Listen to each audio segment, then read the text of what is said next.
Her true story, from Alaska.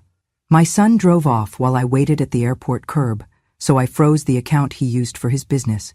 He called me 52 times that night. The curb outside Terminal C was chaos.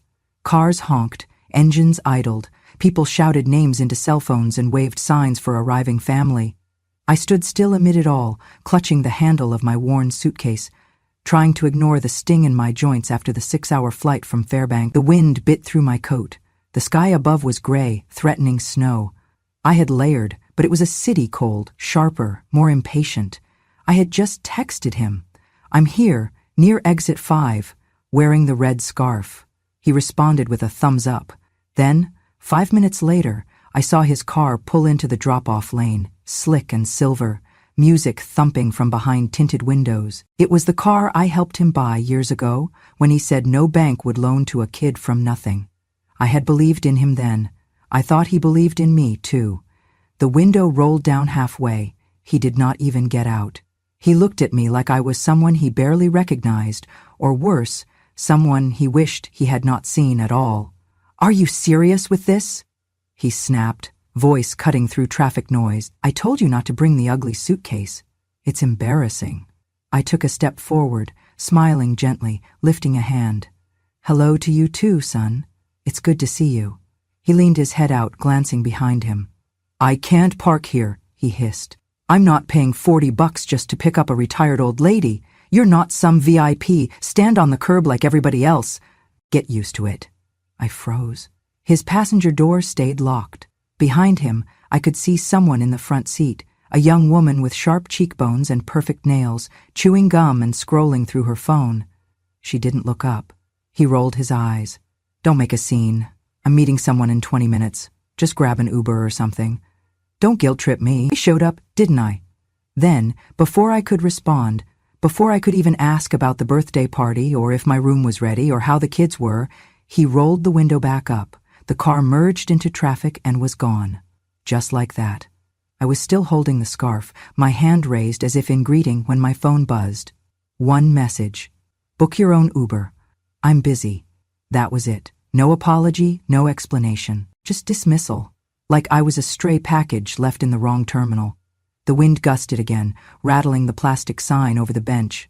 I lowered myself down slowly, my knees cracking, the metal cold against the back of my legs. My suitcase, faded, patched, loyal, sat beside me like a dog waiting for instructions. All around me, other people were reuniting. Hugs, laughter, tears. A boy ran into his grandfather's arms. A couple kissed beneath a welcome home banner. It might as well have been another planet. I sat there quietly, breathing through my nose, willing the sting in my chest to settle into something manageable.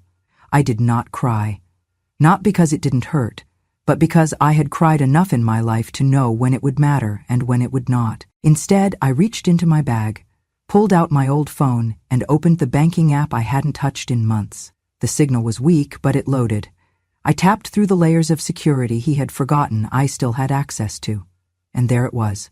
The business account I had helped him set up 12 years ago, the account that had kept his dream alive, that I had funded from my savings and from the sale of my cabin's second lot. At the time, he said it was just until he got on his feet. He needed my name, my credit score, my trust. I gave him all three. He had kept the account active under both our names, probably because it never occurred to him that I'd look at it again. He was the CEO now, self-declared and publicly branded on all his social media. He had photo shoots, hashtags, a line of overpriced coffee beans, but the truth was right there in the details. I was still the primary, he was just a user. A very privileged, very replaceable user. The number at the top was clear, $482,617.21. I stared at it for a long moment, not in anger, in clarity. I tapped once, then again. Then I scrolled to the section marked Controls. There, in small letters, was the option Freeze Account. I placed my thumb on the button and paused. The wind howled around me. A plane roared overhead. Somewhere a child cried, and I pressed.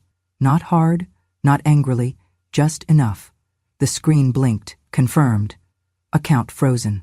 I slipped the phone back into my coat pocket.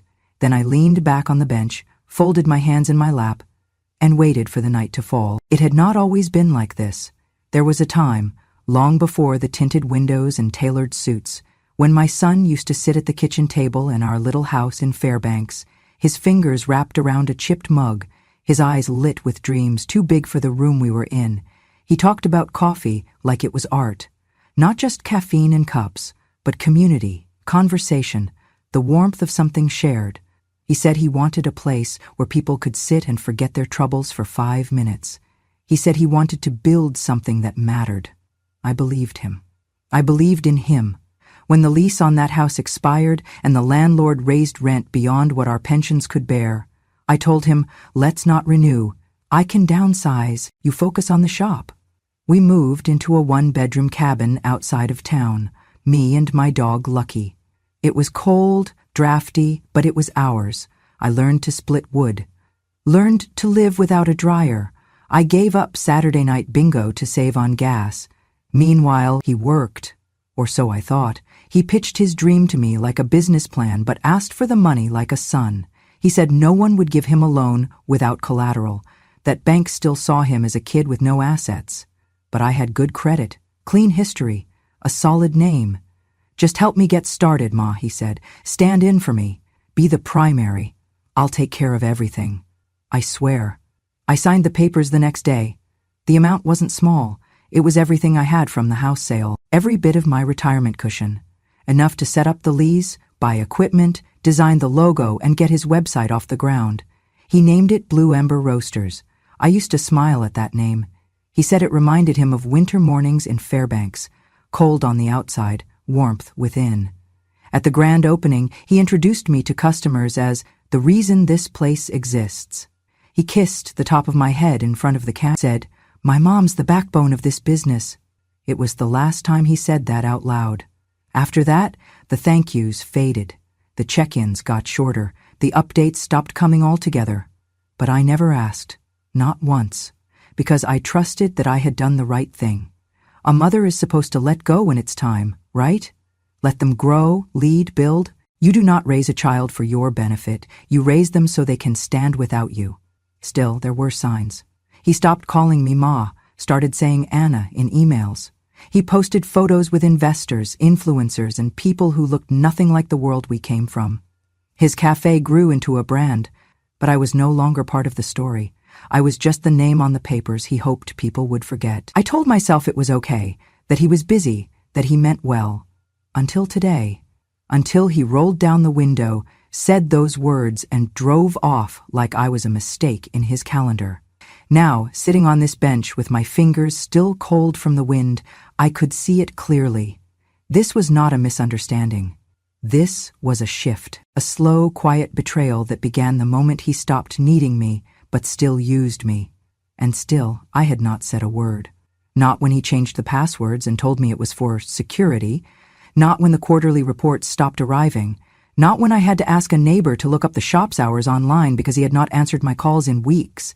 I had taken it all in silence, because silence, to a mother, sometimes feels like patience. But tonight, on the curb of a city I had traveled so far to reach, alone and unwelcome, I understood the difference.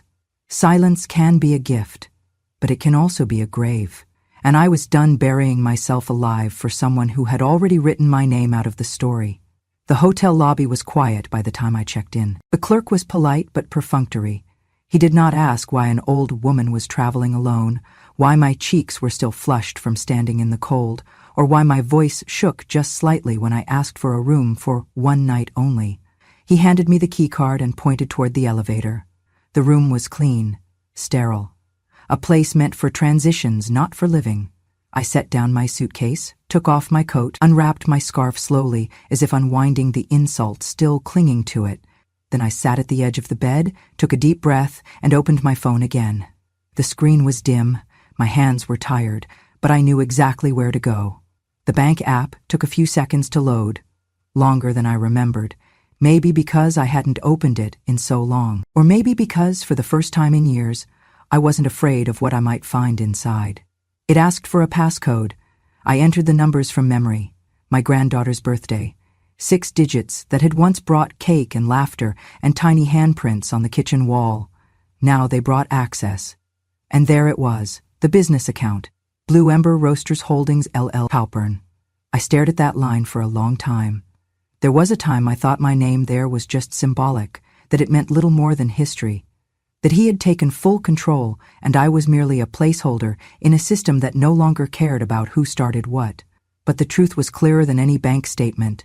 He never removed me, never transferred ownership.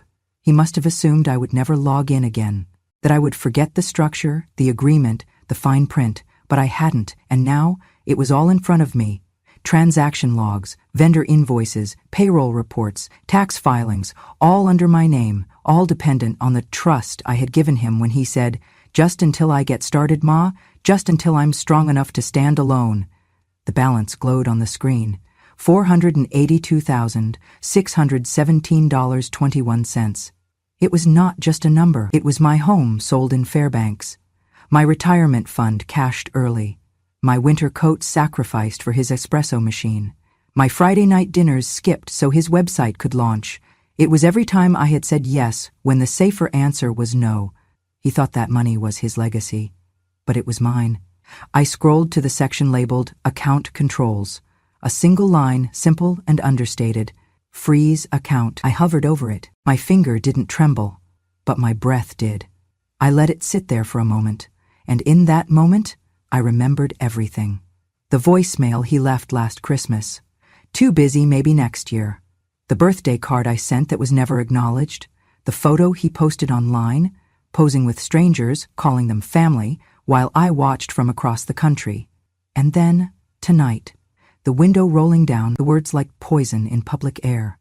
"You're not a VIP. Stand on the curb like everyone else." He had looked at me like I was baggage, like I was something he had outgrown. He chose image over inheritance. He chose convenience over compassion. He chose to drive away. And now it was my turn to choose. I tapped the button. A prompt appeared. "Are you sure you want to freeze this account? This will disable all transactions immediately." I smiled, not in vengeance, in clarity. I tapped yes, the screen blinked, then updated. Status, frozen. No alarm, no warning, just a silent severing, a quiet reclaiming. I leaned back, set the phone on the nightstand, and looked at the ceiling. There were no fireworks, no applause, only silence. And in that silence a truth settled in my bones. He had forgotten who I was, but I hadn't. And now, neither would he. The first call came 5 minutes after I froze the account. I was still sitting in the hotel room, hands folded in my lap, the phone resting screen up on the nightstand. When it lit up, I didn't flinch. I just watched the name flash across it, Aaron, and listened as it vibrated once, then again. It stopped. Then came another, then another. I didn't answer. I didn't move. I just sat there in the quiet hum of the room's heater, watching my son's name appear again and again, like a silent storm trying to batter its way back in. By the 6th call, the first text came through. "Mom, something's wrong. The business account's frozen. Our vendors can't pull payments. What's going on?" I didn't respond, not because I didn't know what to say, but because I had said too much already. For too many years, in too many ways he refused to hear. The calls kept coming. 9, 15, 22. A new text. "Did you log in? Did you touch something by mistake? Tell me now, this is serious." Still, I said nothing. I stood, moved to the window and looked out over the quiet parking lot below. The streetlights cast long shadows over slush and asphalt. Somewhere far off, a plow pushed snow like a slow breath across the city's chest. People were getting ready for bed, brushing their teeth, tucking children in, living lives built on normalcy. My son was unraveling. 28 calls. Another text, the tone shifting now. "Mom, fix this. You have no idea what you've done. This affects other people, clients, contracts. You're ruining everything." The next came a minute later. "Undo it, now, or you'll regret it." And then, just like that, another shift. "Please, Mom. I didn't mean that. Just, please, I'll explain. I didn't think you'd actually log in. I didn't think, look, this is just a misunderstanding. We can talk. We can fix it." I closed my eyes. 40 calls. I sat on the edge of the bed, my back to the window now, phone still lighting up like a warning beacon. Another text. I swear, I'll make it right. Please, don't do this. You can't. You're my mother. My mother? The woman left at the curb? The woman he wouldn't walk 10 steps to greet? The woman he humiliated in front of his girlfriend like a forgotten object. Now I was his mother again? Call 44. 45? He was spiraling. Another text. I'm sorry, I shouldn't have said what I said. Please, Mom, just unlock it tonight and we can talk tomorrow. Please, I'm on my knees here. I pictured him exactly like that, alone, frantic, pacing the slick tile floors of his over-designed cafe, trying to figure out how to keep payroll moving, how to answer supplier questions, how to explain to his investors why the main account was inaccessible. 50 calls. Another message. I'll come get you. Right now. We'll talk. I'll make it up to you. Just say something. Anything. But I had nothing left to say. All the words I might have used had dried up somewhere between that airport curb and the long walk to the hotel shuttle. Somewhere in the years he replaced my name with silence, my phone calls with calendar excuses, my presence with performance. 51, 52. I turned the phone over so the screen faced down. The room felt quieter now. Not empty, just still. The kind of stillness that comes after a storm has passed, not because it is over, but because there is nothing more to take. I stood once more and returned to the window. Outside it had begun to snow, softly at first, then steady. Each flake fell like a whisper I no longer needed to say out loud. I watched them gather on the ledge, on the street below, on the tops of parked cars, erasing outlines, softening everything sharp and cruel into something white and soundless. I wondered if he would sleep tonight.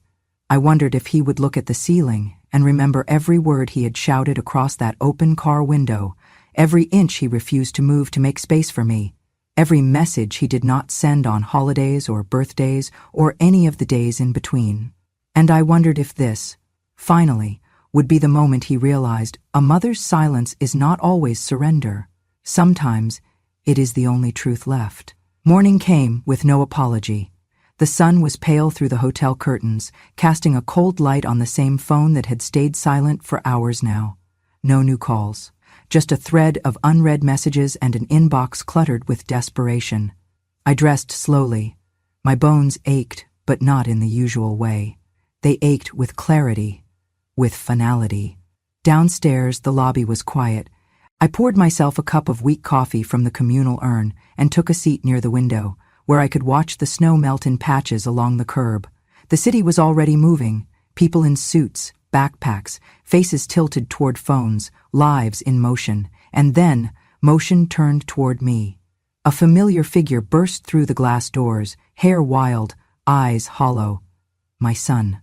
He looked like a man thrown out of his own life. His jacket was half-zipped, shoes soaked, phone in one hand, the other clenched. He rushed to the front desk, frantic. Room 206, he gasped.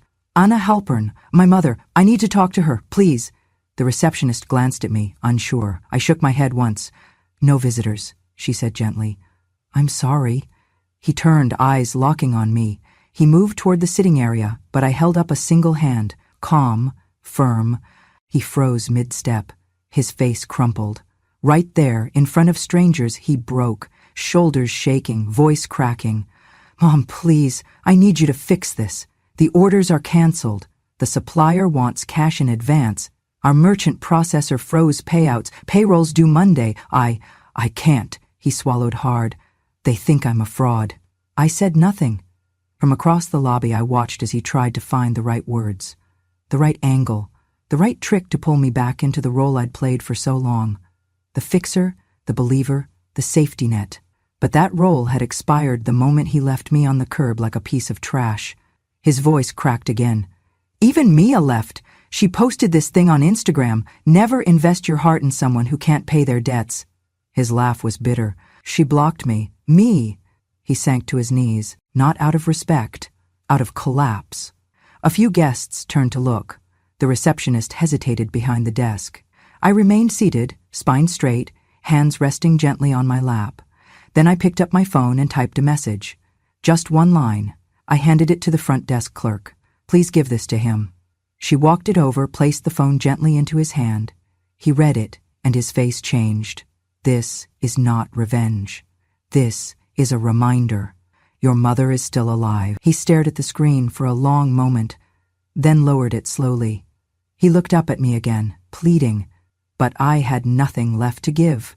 No comfort, no cash, no rescue. He rose shakily to his feet, nodded once, and walked back out into the snow, not like a man wronged, but like a boy finally seeing the cost of forgetting who held the door open for him all those years. I turned back to my coffee. It was still warm. The office looked the same as it had 20 years ago, same wood-paneled walls, same faint scent of old leather and winter coats. The receptionist had changed, now a younger woman with glasses and a polite smile, but the warmth of the place remained.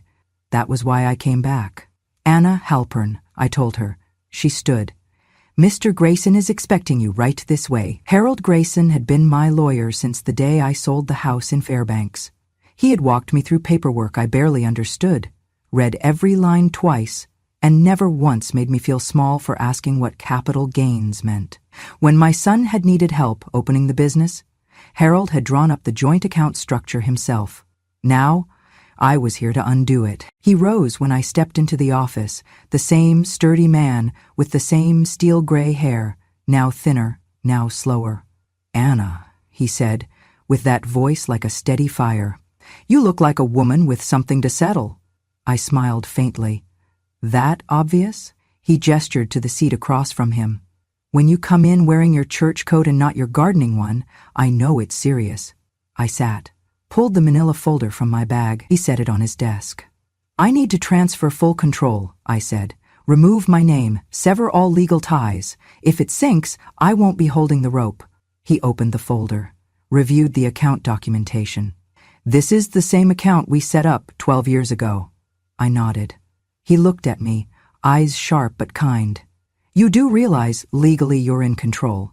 You don't need to transfer anything. You can freeze, dissolve, redirect, restructure. It's all yours." "I know," I said, "but I don't want to control it. I just want to be out of it." He studied me for a moment, then he leaned back. "You're sure?" I nodded once. He tapped his pen against the folder.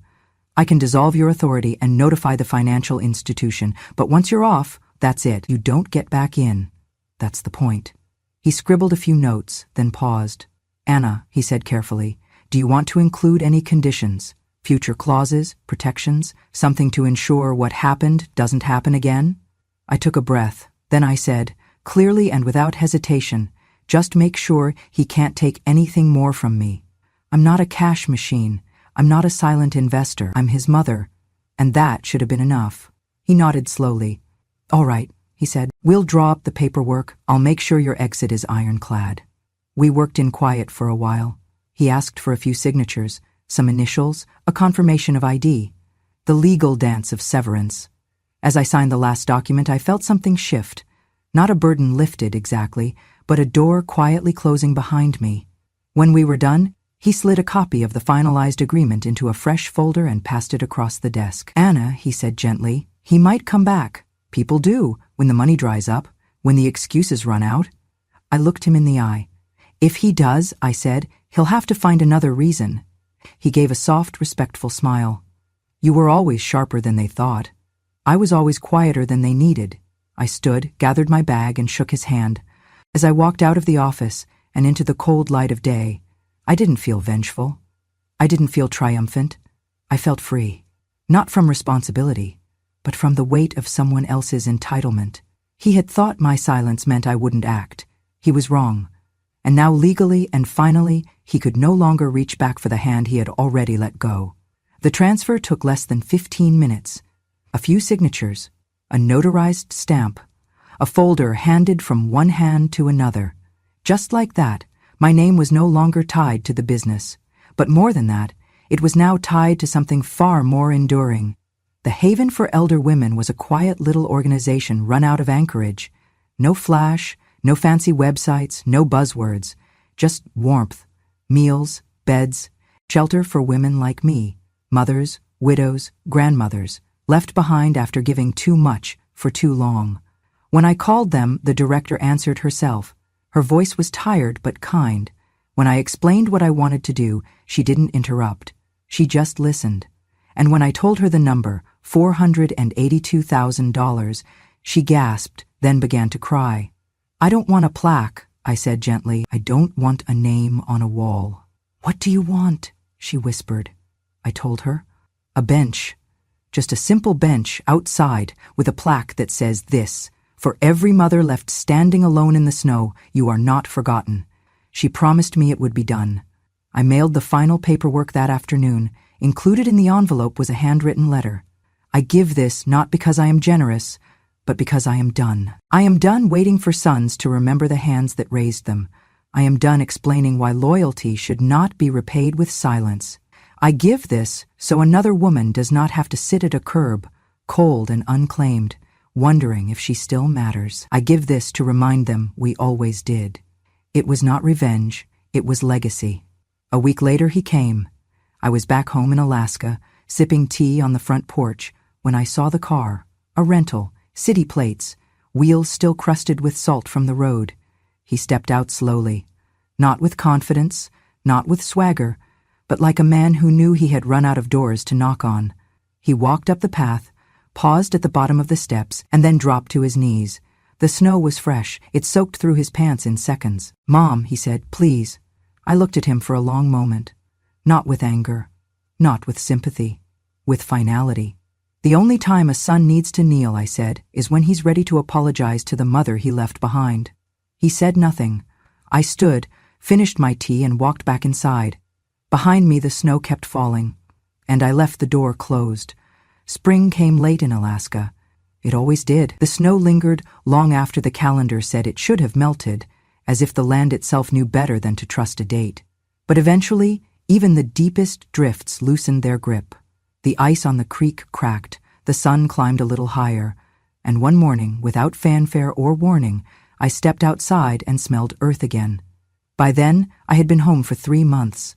Not a mansion, not a condo with marble counters and mood lighting, just my old cabin, wood-paneled, weather-worn, drafty around the windows if I didn't seal them right with tape and plastic, but it was mine. Every nail, every squeaky floorboard, every dent in the wood stove from years of good fires and dropped kettles. The neighbors were the same. The silence was deeper, the birdsong more familiar, and the warmth from that stove, it was better than any hollow apology could ever be. I never spoke to him again after that last visit. He never tried a second time, but Haven wrote every month. Always handwritten, always real.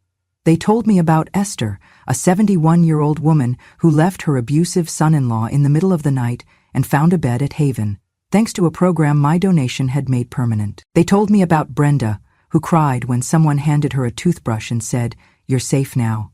They told me about Darlene, who started volunteering at the center she once slept in, now making soup in the kitchen every Sunday. They told me about a bench. It stood just outside their front door now, simple, sturdy, facing the morning sun. On the plaque, my words. For every mother left standing alone in the snow, you are not forgotten. Sometimes I would sit by my own fire, the letter in my lap, fingers brushing the edges of the paper, and think, this is where the money was always meant to go. Not into marketing campaigns or branded mugs or investors' golf trips, but into warmth, into dignity, into hands that had given and never asked for much more than to not be thrown away. I kept a journal beside the hearth. Not a diary, I never liked that word, but a log of sorts. Memories, observations, thoughts too sharp to speak aloud. On the last page I wrote, "My son thought reputation was everything. He was wrong. Kindness is what remains when the applause ends." I didn't write it for him.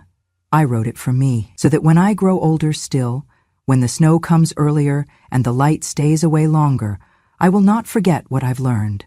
You can survive a cold season in life. You can even survive the people who leave you standing in it. But you do not survive by waiting for their return. You survive by building your own fire and letting it burn for someone else who might need it next. These days, I don't check the news. I don't follow the market. I don't scroll through old messages. I grow herbs in old coffee cans on the windowsill. I bake bread when the air feels still. I send small checks in envelopes with no return address. And when the sun hits the lake just right, I sit outside, close my eyes, and listen, not for footsteps, Not for apologies, but for birdsong, because that's what healing sounds like. Not loud, not fast, but real and warm, even long after the snow is gone. The letter came in spring. Not from him, he wouldn't dare, but from someone I never expected. His daughter. My granddaughter. Lily.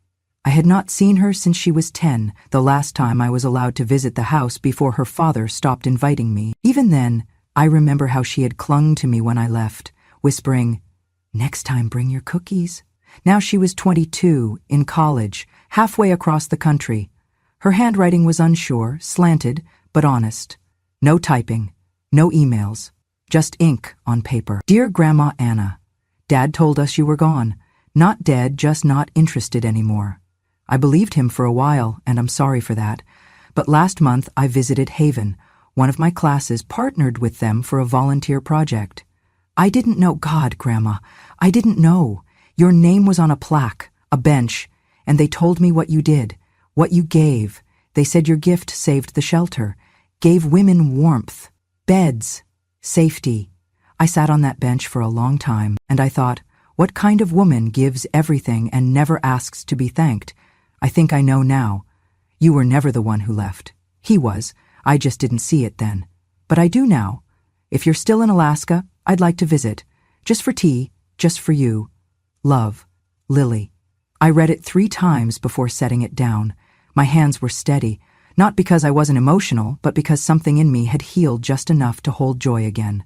I wrote back the same day, "Lily, I never left. My door was always closed by others, never by me. You're welcome here. Not for tea, not for explanations, just for you. Bring no guilt, bring no apologies. Just bring yourself. And if you still like cookies, I've kept the recipe. With love, Grandma Anna." She arrived 2 weeks later. The plane was late, the bus slower, and the taxi driver needed directions twice, but she found her way. And when she stepped onto the porch, cheeks red from the cold, eyes wide from the sky, I knew instantly she had her mother's kindness. Not her father's polish, not his ambition. Her hands were the same shape as mine. We hugged in silence. No speeches, no performances, just arms that remembered. Inside she asked for nothing. She did not probe the past. She simply made tea, set the table, and told me about books, about school, about how she wanted to study social work and maybe, just maybe, open a place like Haven one day. I watched her as she spoke, the warmth in her voice, the thoughtfulness in her pauses, and I knew legacy is not always passed through will or wealth. Sometimes it skips a generation and lands where it belongs. That night before bed, she stood near the fireplace staring at the flickering logs. "Why didn't you ever fight back, Grandma?" she asked. I looked up from my knitting. "Because sometimes," I said, "you don't need to fight loud. You just need to outlast the noise." She nodded slowly, and then she smiled. "Is it okay if I sit on your bench tomorrow?" "It's yours now," I said. It always was. The next morning we walked through the melting snow, side by side, to the edge of the property where the lake thawed like glass under the sun. The bench sat there, still, simple, honest. She ran her fingers along the plaque. Read it aloud. "For every mother left standing alone in the snow, you are not forgotten." She turned to me. Her eyes glistened, and in that moment, I knew I had not raised a son who understood, but I had helped shape a girl who would change the world anyway. If you've ever stood alone, on a curb, in a hallway, or at the edge of someone else's success, wondering if they'd ever look back for you, then let this be your answer. You were never the one who left. They turned the wheel. They chose distance. They set the silence in motion and blamed your stillness for the echo. You stayed. With the casserole dish that never got returned, with the voicemail they never answered, with the photo frame they didn't pack when they moved up and out and on. You stayed because that's what women like us do. We hold the door open, we keep the fire lit, we leave the porch light glowing long after they said they were coming home. And sometimes, no one comes. Here on Grandma, True Stories, we don't shout our pain, we remember it, we name it, and sometimes, quietly, we answer it. We are not here to beg for sympathy. We are not asking for flowers or phone calls from people who never meant to make them. What we ask is simpler, sharper, that our stories be heard. Because for too long, women like us have been treated like wallpaper in someone else's house, expected to be sturdy and silent, useful but invisible. They called it strength when we swallowed our grief, patience when we waited without complaint, loyalty when we gave without limit. But here's what they never understood. Silence is not weakness. It is strategy. And memory? Memory is not clutter. It is evidence. Every unkind word you thought we forgot, we wrote it down in a language made of restraint. Every time you rolled your eyes, walked ahead, changed the subject, we took note, not to hurt you, but to know the truth. And now we tell it. If this story moved you, if it stirred something you've buried too long, then know you are not alone. If you saw yourself in the woman on that curb, if you saw your mother or your grandmother or the parts of you that no one ever thanked, then take this as your moment of recognition, because justice doesn't always wear a badge. Sometimes it wears a scarf, waits at the curb, gets mistaken for luggage, and lives long enough to write the ending herself. Here, we give her the pen. So if you haven't yet, subscribe to Grandma True Stories. Stay with us. Listen to the stories the world tried to ignore. The stories that don't trend, but linger. That don't sell fast, but stay. Because we are not done. We are just beginning. And the quietest women in the room? They are the ones the world should have feared all along.